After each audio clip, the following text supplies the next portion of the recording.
네, 안녕하세요. 탑스리뷰입니다. 오늘은 조금 특별한 이야기를 해보려고 해요. 제가 토익을 작년 8월쯤에 봤는데 이제 제가 토익 공부를 처음 할 때 어떻게 공부해야 될지 막막하더라고요. 학원 다니기에는 좀 돈이 아깝고 해서 인터넷에 공부하는 방법을 치곤 했었는데, 그래서 오늘은 제가 토익을 어떻게 첫 시험 때 980점을 받았고 2주 만에 어떻게 그렇게 높은 점수를 받을 수 있었는지 좀 그런 공부법을 나누고자 이렇게 영상을 찍게 되었습니다. 저도 뭐 전문교사가 아니고 뭐 사람마다 공부법이 다르고 또 그 처음 공부 시작할 때 영어 실력이 다르기 때문에 그냥 참고만 해주시면 좋을 것 같습니다. 일단 첫 번째로 토익 공부는 기출문제로 시작해서 기출문제로 끝내야 된다는 점이 중요하다고 생각하는데요. 저는 뭐 100시간을 공부했다고 치면 90시간은 기출문제 푸는 데만 시간을 거의 소비했습니다. 처음에 대부분 공부를 시작할 때 저희가 이렇게 뭐 문법책이나 전체적인 내용을 보기 위해서 책을 피기 시작하는데요. 저 같은 경우는 집중력도 낮고 성격도 급하다 보니까 그런 식으로는 너무 양이 방대하고 공부를 어떻게 할지도 모르겠고 그런 식으로 공부하다 보면 빨리 지치게 되더라고요. 그리고 토익에 나오는 문법들이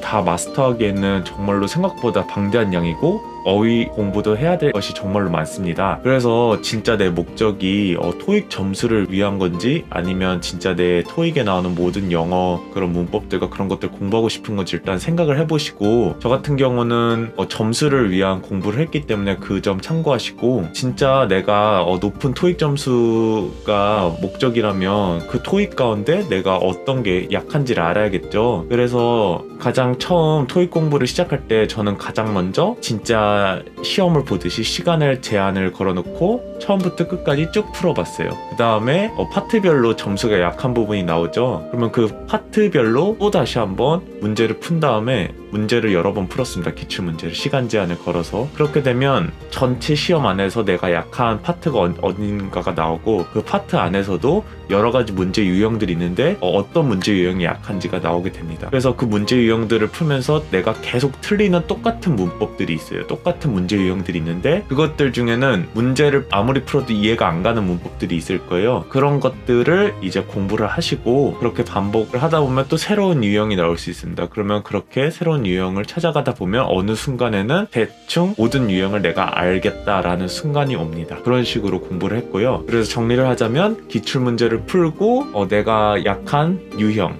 파트를 공부하고 또 기출문제를 풀고, 그러니까 거의 기출문제만 거의 100에서 90은 기출문제 푸는 데만 시간을 소비했다고 보면 되고요. 가장 많이 실패하는 케이스가 처음부터 아까 말씀드린 것처럼 문법이나 그런 어휘를 주구장창 외우고 공부하고 하는 거예요. 그러면 금방 지치고 막상 그거 공부했던 거 문제를 풀 때는 또 기억도 하나도 안 납니다. 그래서 문제를 먼저 풀어보고 내가 어디를 보완하면 좋겠다, 내가 정확히 어떤 유형이 약하다, 이런 것을 알면 훨씬 쉽게 공부가 될 수 있습니다. 네, 두 번째는 대부분 하는 실수가 실전 연습을 공부 주구장창 해놓고 며칠 전부터 한 두세 번, 많아봤자 한 5번, 6번만 한다는 거예요. 근데 토익은 한국형 영어 시험이기 때문에 정말 빠른 시간 안에 많은 문제를 풀어야 돼요. 그렇기 때문에 연습 때 내가 분석하고 고민하고 문제를 푸는 형식하고 막상 시험에 가서 문제를 푸는 방법은 매우 다릅니다. 그래서 많은 분들이 결국에는 아는 문제조차도 막상 시험에 가서 엉뚱하게 틀리는 경우가 너무 많아요. 방법은 간단해요. 공부할 때 시간 제한을 두고 실제 시험처럼 계속 푸는 건데요. 당연히 토익 바로 처음부터 끝까지 전체 시험을 보려면 에너지가 많이 소비됩니다. 그래서 매일 그렇게 하는 것은 저도 힘들었고 그렇게 안 했고, 파트별로 나눠져 있잖아요. 적어도 파트별로 공부를 할 때 그 파트만큼의 시간 제한을 걸어놓고 공부를 하는 거예요. 그러면 시험 때 내가 이런 페이스로 하면 되겠다가 몸에 배이게 되고, 그렇게 되면 시험에 막상 가면 시간이 많이 남게 되는 기적이 일어납니다. 저도 시험 가서 첫 시험인데도 불구하고 시간이 많이 남았었어요. 그래서 매일 파트별로 시간 제한을 두고 문제를 푸는 거. 세 번째는 이것도 모든 공부에 적용될 수 있는데요. 내가 잘하는 파트를 계속 공부하고 싶은 욕구를 이겨내라입니다. 그리고 다른 말로는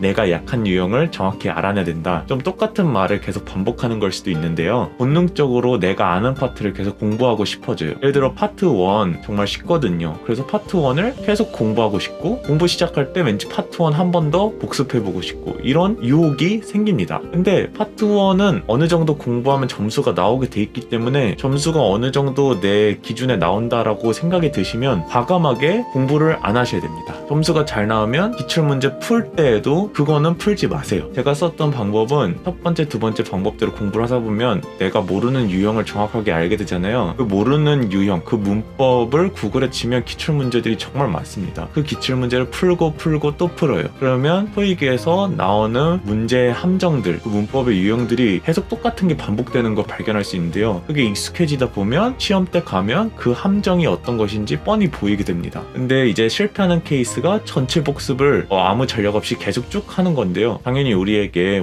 몇 년이라는 시간이 있고 시간이 많으면 그 방법도 괜찮습니다. 근데 우리가 짧은 시간에 높은 점수를 내는 게 목적이기 때문에 내가 아는 유형은 과감하게 버리고 맨 마지막에 이제 시험 며칠 전에 전체 리뷰, 전체 기출문제 푸는 연습할 때만 같이 풀고 그 전에는 절대 그 파트에 시간을 들일 필요가 없습니다. 제가 지금까지 나눈 이 세 가지 방법은 어떻게 보면 조금 너무 모호한 방법이 아닌가 이런 생각이 들 수도 있는데요. 공부를 시작하시는 분들에게 세세한 전략은 자기에게 맞게 짜는 거지만 이 전략은 정말 중요한 전략이라고 생각이 들고요. 토익 공부뿐만 아니라 많은 공부에도 적용이 가능한 방법이라고 생각이 듭니다. 그리고 토익을 제가 외국인 친구들이 많은데 외국인 친구들이 한국 와서 토익을 봐도 점수가 잘 안 나와요. 그 이유가 이 토익은 한국형 영어 시험이기 때문이에요. 그리고 토익은 점수가 이런 말이 있어요. 시험을 보면 볼수록 점수가 높아진다. 이게 대표적으로 토익인데 그 이유가 시험을 보면 볼수록 그 함정들이 더 잘 보이게 되는 거예요. 그래서 토익은 문법을 얼마나 더 많이 하느냐, 영어를 더 잘하느냐 보다는 사실은 토익 가운데 있는 그 함정들, 그 문제 유형들을 얼마나 잘 파악하고 있느냐인데 그렇기 때문에 문제를 많이 푸는 것이 가장 중요한 것 같습니다. 그래서 꼭 실전을 많이 해야만 점수가 오르는 게 아니라 연습 때 실전처럼 기출문제를 많이 풀면 점수가 확 오르겠죠? 지금까지 부족하지만 첫 시험 때 980점을 맞은 공부 방법을 좀 나눠봤고요. 혹시 저보다 토익 경험이 많으시고 고수인 분들은 댓글로 좀 자신의 팁과 공부 방법들 나와주시면 토익 처음 공부하시는 분들에게 도움이 많이 될 것 같습니다. 감사합니다.